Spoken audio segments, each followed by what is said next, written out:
Very good morning students.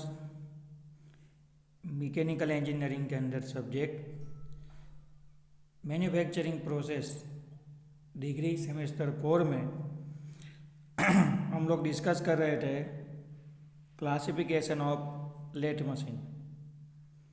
Last lecture में हमने centre lathe, engine lathe और उसके साथ साथ principal parts of the centre lathe उसके बारे में डिस्कस किया था। लेक्चर के एंडिंग में मैंने आपको डायग्राम के थ्रू समझाया था कि लेथ मशीन के जो मेन कंपोनेंट्स होते हैं वो कहाँ पे होते हैं, कौन से कंपोनेंट है लेथ मशीन के जो मेन है। क्लियर। उसके साथ साथ मैंने आपको लेक्चर के एंडिंग में जो ड्राइविंग मैकेनिज्म होता है जिसकी मदद से लेथ मशीन क्या करता है, वर्क करता है, तो ड्राइविंग मैकेनिज्म के बारे में भी मैंने आपको बढ़िया से समझाया था। आगे बढ़ते हैं क्लासिफिकेशन का। हमारा पूरा थियरी है लेथ मशीन का क्लासिफिकेशन, या आप बोल सकते हो types of lathe machine, classification of lathe machine, वो हमारा मेन टॉपिक है। आधा लेक्चर कल हो चुका था, आधी थियरी कंप्लीट हो चुकी थी, बाकी की आधी थियरी को आज हम लोग कंप्लीट करेंगे। चौथे प्रकार का यानी चौथे नंबर पे जो लेथ मशीन है, यानी लेथ मशीन का जो प्रकार है, टाइप्स है, वो है हमारा टूल रूम लेथ। अब ये देखिए है सारे के सारे लेथ मशीन, क्लियर है, और इसको नाम दे दिया क्या, टूल रूम लेथ। तो हर इंडस्ट्री के अंदर, हर कारखाने के अंदर, हर छोटी बड़ी कोई भी इंडस्ट्री होगी, कारखाना होगा या फिर जहाँ कहीं पे भी मैकेनिकल वर्क्स हो रहा होगा, मेटल के ऊपर वर्किंग हो रहा होगा, वहाँ पे आपको एक लेथ मशीन देखने को मिलेगा। और वो भी लेथ मशीन कौन सा, टूल रूम लेथ, जो हमारे वर्कशॉप में है। ठीक है, वैसा एक कॉमन लेथ मशीन आता है, कॉमन फीचर्स वाला, वो आपको देखने को मिलेगा। अब ये क्या होता है इस लेथ मशीन के अंदर, तो जैसे हमारा इंजन लेथ था, इंजन लेथ मशीन था हमारा, या फिर सेंटर लेथ, बिल्कुल उसी तरह ही ये टूल रूम लेथ होगा। उसके अंदर जो फीचर्स होंगे सेम फीचर्स इसके अंदर भी होंगे।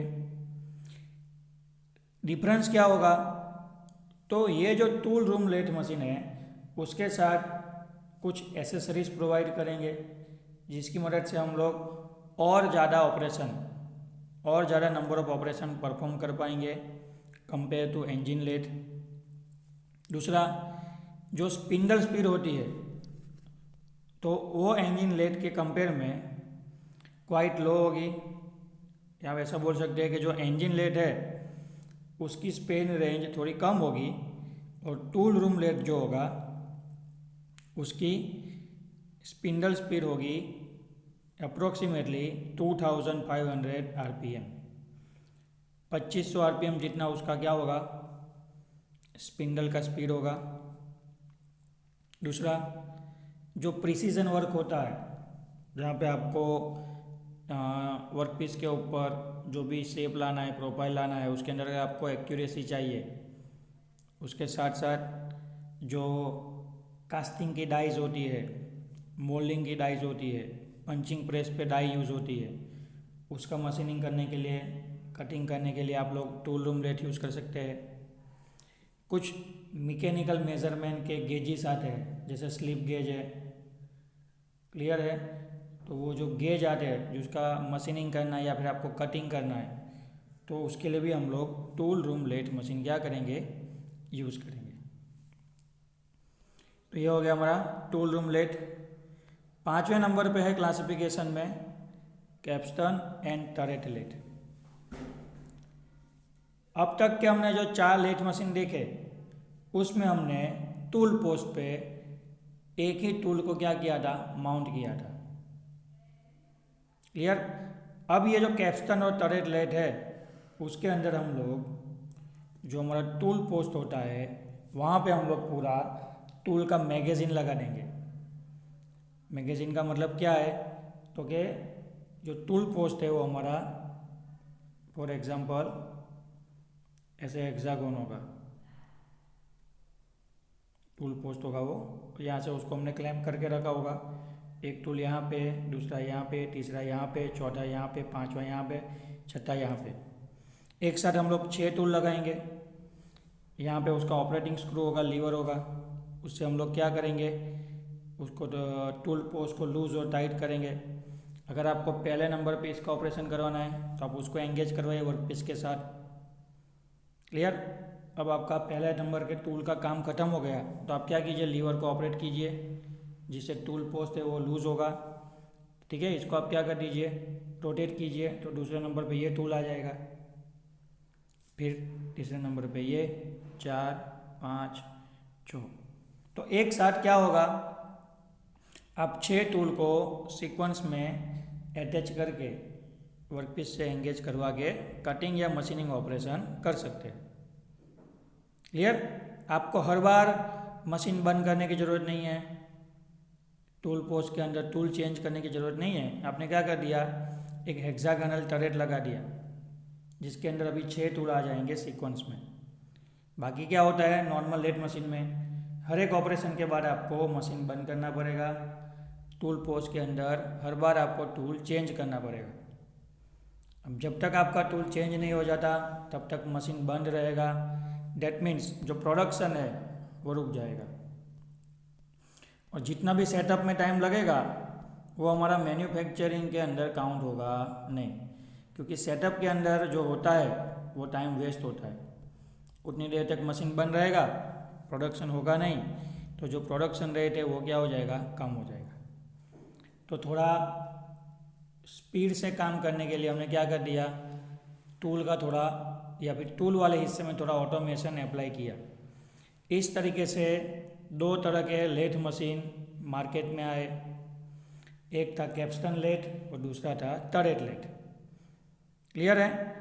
इसके अंदर आपको वर्कपीस और टूल का जो रीसेटिंग होता है, सेटअप का जो टाइम होता है वो क्या हो जाएगा, यूटिलाइज हो जाएगा। मतलब आप वो जो टाइम है उसको रिड्यूस कर पाएंगे।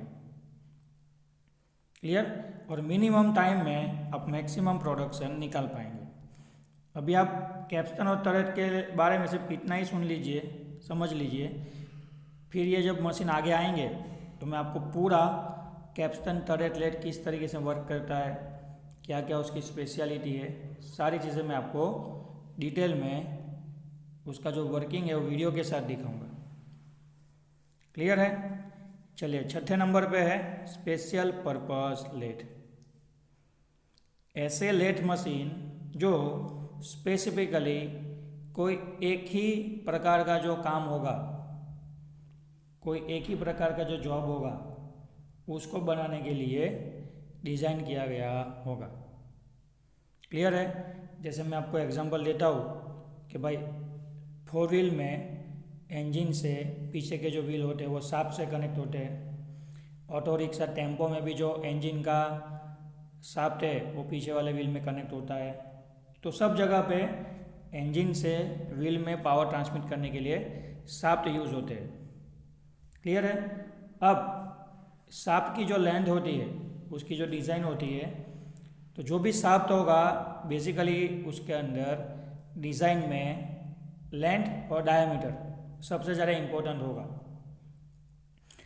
अब यही शाफ्ट अगर आप लोग ट्रक का सोचोगे, ट्रक या जो बस आते हैं उसके अंदर अगर आप शाफ्ट सोचोगे तो ट्रक और बस का जो शाफ्ट होता है उसकी जो लंबाई होती है और उसका जो डायमीटर होता है वो लार्ज साइज में होता है। तो नॉर्मल लेथ मशीन पे ये जो ज़्यादा लेंथ वाले शाफ्ट है उसका आप मशीनिंग कर पाओगे नहीं। तो फिर हम लोग क्या करेंगे इंडस्ट्री वाले क्या करेंगे, स्पेसिफिकली ज़्यादा डायमीटर वाला और ज़्यादा लेंथ वाले जो भी शाफ्ट आएंगे स्पेसिफिकली उसको ही मशीनिंग या फिर उसके ऊपर ही मशीनिंग प्रोसेस करने के लिए थोड़ा अलग से स्पेसिफिकेशन देके कंपनी वाले से स्पेशली लेथ मशीन बनवाएंगे। तो ये हो गया हमारा स्पेशल पर्पस लेथ, जो हमने हमारी रिक्वायरमेंट के अकॉर्डिंगली बनवाया है। आप चाहते हो कि भाई मुझे तो बड़े बड़े ज़्यादा ज़्यादा डायमीटर आते हैं, लार्ज डायमीटर वाले वर्क पीस है उसका टर्निंग करना है, तो हमारा जो नॉर्मल लेथ मशीन है उसका तो लिमिटेशन है, ठीक है। उतनी लिमिट में ही वो क्या करेगा, उतनी रेंज के डायमीटर वाले वर्क पीस को ही वो क्या करेगा, हैंडल कर पाएगा। फिर डायमीटर अगर रेंज के बाहर जा रहा है तो फिर आपको क्या करना पड़ेगा, अलग से स्पेशल पर्पस लेथ मशीन बनवाना पड़ेगा। क्लियर। और टेंशन की बात नहीं है, जो लेथ बनाने वाली कंपनियां हैं वही आपको क्या करेगी, आपके स्पेसिफिकेशन के अकॉर्डिंगली, आपकी रिक्वायरमेंट के अकॉर्डिंगली आप जैसा चाहते हैं वैसा लेथ मशीन बना के देंगे।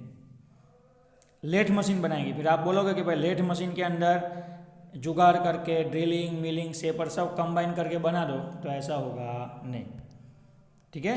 जो लेथ मशीन का वर्किंग प्रिंसिपल है, जो सेटअप है वो इसके अंदर कॉमन रहेगा, सिर्फ चेंज क्या होगा, इसके फीचर्स चेंज होंगे। तो ऐसे जो लेथ मशीन है वो हम लोग स्पेसिफिकली बनवाएंगे कोई स्पेसिफिक टास्क के लिए। जैसे यहाँ पे आपको दिया गया एग्जांपल में व्हील लेथ, ठीक है। जो फ्लाई व्हील बनते हैं, जो इंजन के अंदर फ्लाई व्हील होते हैं, वो फ्लाई व्हील का टर्निंग करने के लिए अलग से लेथ मशीन आता है। क्लियर। तो वो जो लेथ मशीन है वो हम लोग क्या करेंगे, यानी कि जो फ्लाई व्हील आता है उसको टर्निंग या मशीनिंग करने के लिए अलग से क्या करेंगे, लेथ मशीन बनाएंगे, क्योंकि फ्लाई व्हील का जो डायमीटर होता है वो सबसे ज़्यादा होता है। फिर होता है गैप बेड लेथ मशीन, ठीक है। गैप बेड लेथ मशीन अगर आपको देखना है तो अब देखिए यहाँ पे लेथ मशीन दिया गया है मैं क्या करूँगा यहाँ पे, तो ये जो टूल पोस्ट है उसको थोड़ा साइड पे निकाल लूँगा, टूल पोस्ट को थोड़ा साइड पे ले लेंगे, और यहाँ मैं क्या करूँगा, बेड के अंदर, यहाँ बेड के अंदर ऐसा गैप बना दूँगा ताकि ज़्यादा डायमीटर वाला जो वर्क पीस है वो वहाँ पे रोटेट हो सके। क्लियर है। तो इसको बोलते हैं गैप बेड। बेड में मैंने क्या कर दिया, थोड़ा गैप बना के बेड को अंदर की ओर ले लिया ताकि ज़्यादा डायमीटर वाले वर्क पीस को मैं क्या कर सकूँ, वर्किंग कर सकूँ उसका। Duplicating lathe. अब ये जो डुप्लीकेटिंग लेथ है वो आपको यूट्यूब पे देखने को मिल जाएगा। सिंपल आप सर्च करना यूट्यूब में डुप्लीकेटिंग लेथ, जिसके अंदर एक टेम्पलेट होता है, ठीक है। टूल का जो एक हिस्सा होता है वो टेम्पलेट के साथ कनेक्ट होगा। आप टेम्पलेट पे जैसे ही टूल का हिस्सा घुमाओगे, सामने की ओर टूल का जो दूसरा हिस्सा होगा वो उसी टेम्पलेट के अकॉर्डिंगली वर्कपीस की सरफेस पे घूमेगा, और जिस शेप का, जिस डिज़ाइन का, जिस प्रोफाइल का टेम्पलेट है उसी डिज़ाइन उसी प्रोफाइल का क्या करेगा, वो वर्कपीस कट करके देगा। बिल्कुल उसी तरह है टी लेथ। टी लेथ का कंसेप्ट क्या है मैं आपको समझाता हूँ कि सपोज आप लेथ मशीन को ऊपर से देखोगे तो ये लेथ का बेड है, यहाँ पे हेड स्टॉक है, यहाँ पे टेल स्टॉक है। अब नॉर्मल लेथ मशीन में टेल स्टॉक क्या करेगा, लेफ्ट टू राइट और राइट टू लेफ्ट मूव करेगा, लेकिन जो टी लेथ होता है उसमें आपको यहाँ पे भी स्लॉट दिए गए होंगे। इसका मतलब क्या है कि अभी ये टी लेथ मशीन में जो टेल स्टॉक है वो इस तरफ भी जा सकता है और इस तरफ भी जा सकता है, लॉन्जिट्यूडनल जेड डायरेक्शन में। क्लियर। तो नॉर्मल लेथ मशीन में सिर्फ टेल स्टॉक लेफ्ट या राइट जाएगा, वर्कपीस के पास आएगा या फिर वर्कपीस से दूर जाएगा। लेकिन टी लेथ मशीन में क्या होता है, तो आप देख सकते हैं यहाँ पे टी शेप क्रिएट हो रहा है। तो टी लेथ मशीन में जो टेल स्टॉक है वो इस तरीके से आगे पीछे हो सकता है और इस तरीके से भी हो क्या सकता है, आगे पीछे मूवमेंट क्रिएट कर सकता है। तो ये हमने क्या किया है, हमारी रिक्वायरमेंट के अकॉर्डिंगली स्पेशली बनाया है हमने। क्लियर। स्पेसिफिक टास्क के लिए, स्पेसिफिक पर्पस के लिए हमने बनवाया है ऑर्डर दे के। चलिए उसके बाद है ऑटोमेटिक लेथ। अब इसका तो मतलब आप समझ गए होंगे ऑटोमेटिक लेथ का मतलब क्या है। क्लियर। अभी के जो लेटेस्ट मशीन आते हैं हमारे CNC मशीन, वो हमारे ऑटोमेटिक लेथ मशीन है, जिसके अंदर पूरा काम, ठीक है, पूरा काम क्या करेगा, मशीन ऑटोमेटिक करेगा।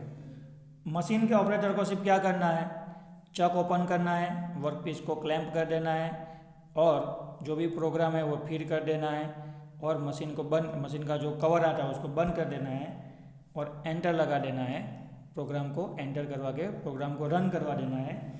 मशीन ऑटोमेटिकली प्रोग्राम की जो इंस्ट्रक्शन है उसको समझ के ऑटोमेटिकली क्या करेगा, पूरा मशीनिंग ऑपरेशन कंप्लीट कर देगा। क्लियर? आपको सिर्फ जॉब को लोड अनलोड करना है। क्लियर? अगर फुल्ली ऑटोमेटिक की बात करेंगे तो जॉब को लोड अनलोड करने के लिए भी रोबोट रख दिए होंगे, आपको सिर्फ प्रोग्राम ऑपरेट करना है। ऐसे जो लेथ मशीन है उसको क्या बोलेंगे, ऑटोमेटिक लेथ। तो बेसिकली ये क्या हो गया, लेथ मशीन के अलग अलग जो प्रकार थे वो हो गया। अब ये जो क्लासिफिकेशन का मतलब क्या है, लेथ मशीन का कंसेप्ट वही है कि वो सिलेंड्रिकल वर्कपीस को क्या करेगा, मशीनिंग करेगा, उसका कटिंग करेगा। क्लियर? लेकिन कंस्ट्रक्शन फीचर के अकॉर्डिंगली, एप्लीकेशन के अकॉर्डिंगली उसके हमने क्या किए, अलग अलग तरीके के डिज़ाइन देखे, यानी लेथ मशीन के अंदर हमको वेराइटियाँ देखने को मिली। तो यही तक रखेंगे आज के लेक्चर में।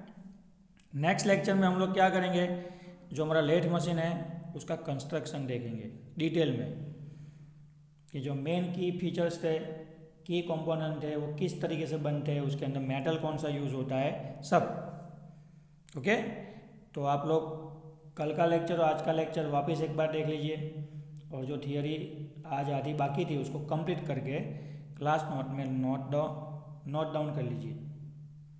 क्लियर है? मिलेंगे कल। Thank you.